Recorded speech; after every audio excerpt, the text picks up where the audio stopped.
récupérer les pompes funèbres. Mais par contre, on était pas au courant. Et la forage est à Saint-Côté. Comment? Qu'est-ce qui s'installe anciennement Saint-Bélis? Alors, anciennement Saint-Bélis, ce sont des kinés, psychologues et ostéopathes. Et là aussi, on a accompagné ce projet parce qu'on a pu trouver un porteur de projet qui nous avait sollicité, qu'on a mis tout de suite en relation avec les propriétaires. Parce qu'on a créé un service commerce en mairie. Et quand on est au courant des activités ici et là, sans pour autant faire de l'ingérence dans le business des uns et des autres, et bien nous, quand on a des porteurs de projets qui tapent à la porte de la mairie, et bien dès qu'on le sait, dès qu'on sait qu'on a un local qui peut se libérer, on les met en contact et après ils gèrent leur vie. Là, on a réussi. Comme on avait réussi pour le coin du Sommelier, comme on avait réussi également sur la place des échoppes, où on avait acheté les murs pour y mettre une activité de service à la personne, ça s'appelle c'est service, comment? Centre-service. Et puis la boucherie qu'on préempte, mais c'est 65 000 €. Et sur les autres commerces de proximité dans le centre-ville, on tourne aux alentours de 200 000 € parfois. Hein. Et ça, si la ville achète, c'est des projets en main, et on n'a pas les reins financiers pour tout acheter. C'est pas possible. Donc c'est une vraie problématique. Hein. Et puis entre nous, on a des propriétaires qui ne jouent pas le jeu. Quand on a Christine Couture qui est partie, on avait une autre couturière qui voulait s'installer. Et ben on a eu un bail qui a été fait une agence immobilière. Et les propriétaires ne veulent rien entendre. Alors, je ne peux pas être plus franc avec vous, c'est vraiment c'est très compliqué, on a des propriétaires qui ne jouent pas le jeu, on n'est pas au courant de tout, quand on l'est, on est mis devant le fait accompli. Pour la forêt qui s'installait à la place de Guapaz, on l'a appris sur les réseaux sociaux. Oui, mais ça aussi c'est une autre histoire là-dessus. Bon, alors, le centre médical des Pyramides. Alors vous avez raison également d'évoquer le fait de cette problématique de médecins. Aujourd'hui, dans le plan local d'urbanisme qui va être voté, on permet au centre médical de s'agrandir. Donc il va y avoir de nouveaux médecins dans les 2-3 ans qui vont arriver, parce que le centre médical est en travaux d'ici la fin d'année et l'année prochaine. Ils vont s'agrandir, donc il y a de nouveaux médecins généralistes qui vont arriver. Le centre médical des Pyramides.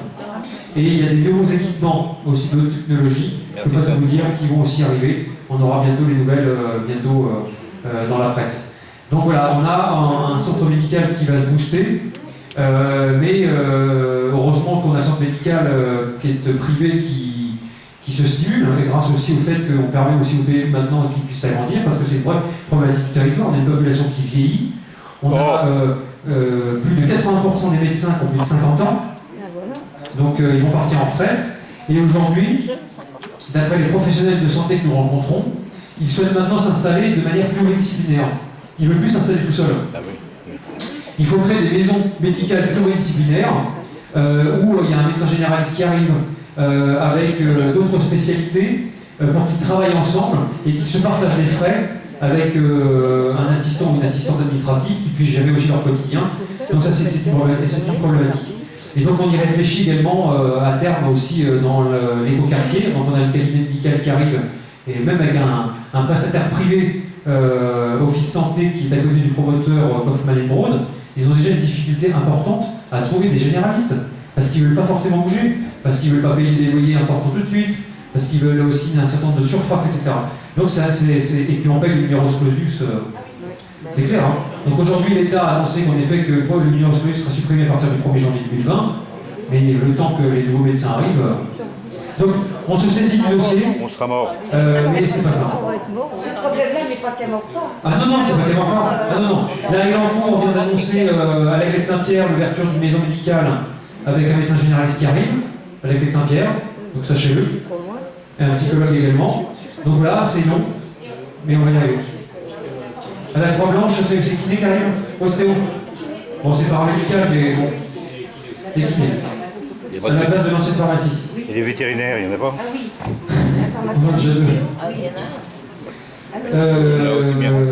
Bon, je crois qu'on a répondu à tout. Est-ce que vous souhaitez poser des questions?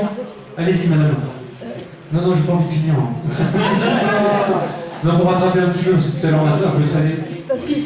Allez-y, le micro. Marine ou Ethel? Non. Ils sont couchés.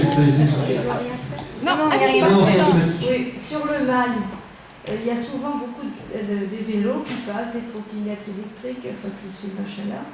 Et ils rasent les jambes à pied. Le piéton. Le piéton. Oui, deuxième question est monsieur, je crois. Oui, moi. Oui, Monsieur Roland, vous avez une question. Une petite. C'est important. C'est avenue du Quercy. C'est pas chez moi, c'est pas mon faute. J'habite dans le quartier. C'est pour les autres. Je me donne. Par rapport à la dame, moi aussi je suis arrivé en 68. Un petit peu plus jeune. Alors, je ne partage pas du tout certaines de vos visions. La suppression de la crèche à côté de la synagogue, pourquoi ne pas utiliser cette crèche, la laisser ouverte, pour qu'il y ait plus de berceaux, sûrement pas, avec l'arrivée de à peu près 800 logements. Je ne comprends pas. Que vous souhaitez mettre, même pas un EHPAD, mettre une résidence de personnes seniors, Oui. il y a déjà Ropotel. C'est pas la même chose. La même chose. Alors, non mais dans ces cas-là, c'est peut-être pas pareil, mais dans ces cas-là, soit vous faites une installation d'EHPAD, parce que c'est ça qui manque à proximité de Maurepas. Alors, j'ai entendu que Eh oui, bien sûr, il y c'est ça qui aurait un manque. EHPAD sur Non, Poitiers. Poignères, c'est vide. Je sais Mais pas oui. où il est. Ah bah oui, vous connaissez pas le problème. C'est l'hôtel vient de Poignères. Ah oui. Pour moi, par C'est même rapport pas plein à entier, l'âge la de Poignère. l'assistance, Ça veut rien dire ça, il y a partout, il y a pas de place. ce qui Alors, manque, c'est un problème national, on le connaît le problème. ce qui manque, c'est un EHPAD sur Maurepas. Ah oui. Bah, je suis Il désolé. n'y a pas qu'il y a Maurepas, c'est partout. Alors, il y en a peut-être un qui va les s'ouvrir, enfin, C'est il y pas en la a peine un d'ouvrir sur la des Verrière, trucs, mais il n'y a rien dedans. un en construction, mais sûrement pas. Si vous mettez une structure pour personnes âgées, pour moi, c'est un EHPAD. D'autre part, vous parlez... Allez-y, terminez. Je vous répondre après. Oui. D'autre part, concernant les parkings, De quoi, on non, supprime à peu près C'est pas le problème.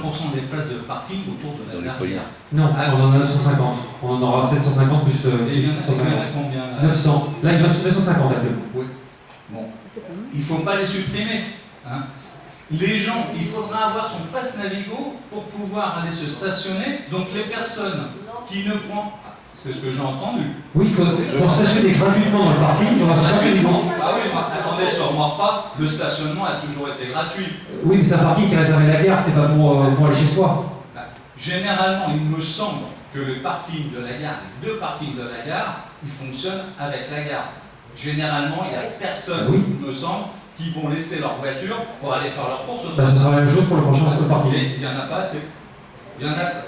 On a étendu, on est passé de 300 à 900, enfin 750 extensibles à 900.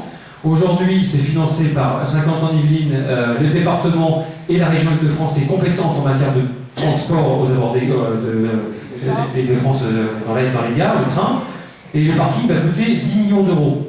Donc il faut bien aussi le financer.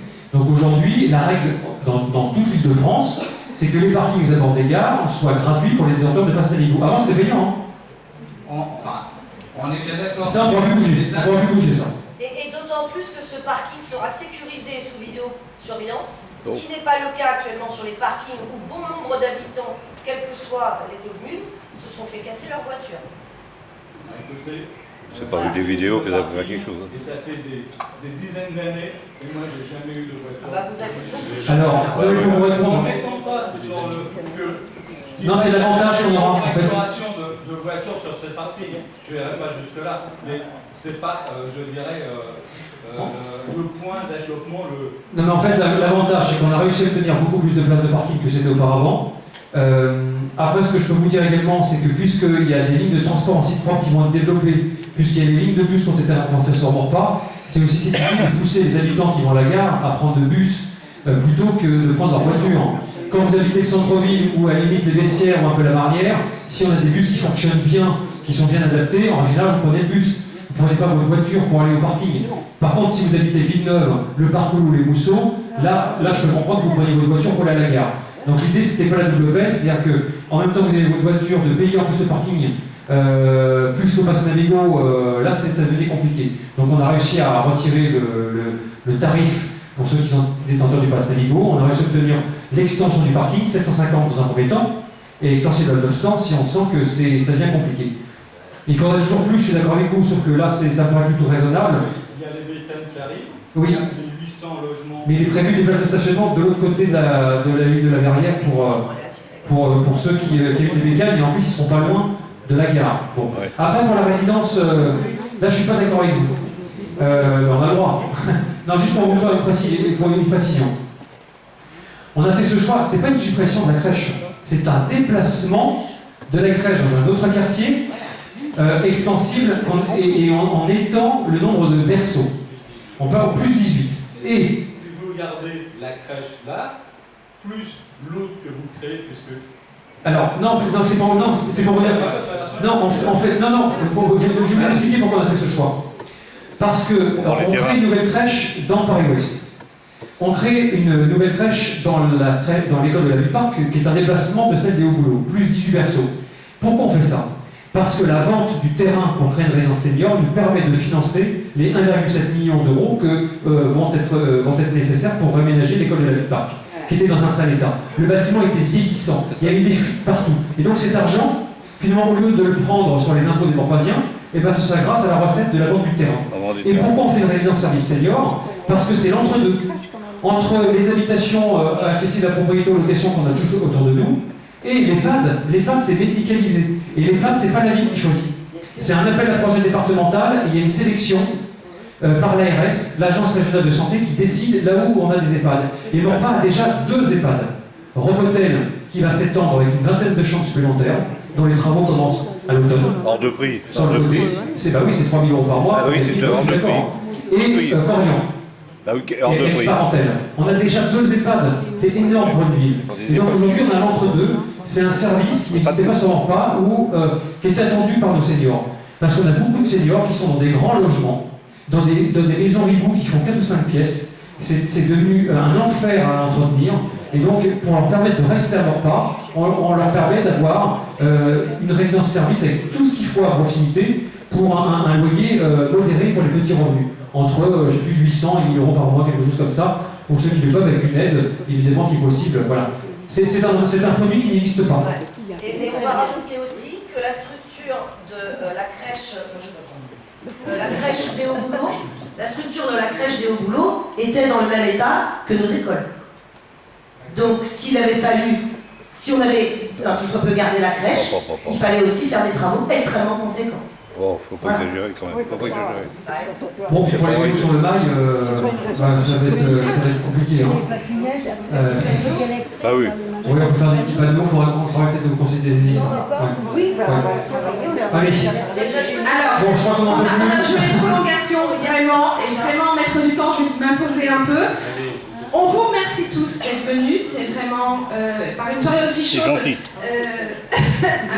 un exercice difficile, on l'a vu. En tout cas, il y a un verre qui vous attend au fond de la salle pour vous désaltérer. Je rappelle qu'il y a 2 personnes qui devaient laisser les coordonnées, le monsieur et la dame. N'oubliez pas de venir nous voir, c'est important. Et surtout, merci à tous d'être venus. Merci.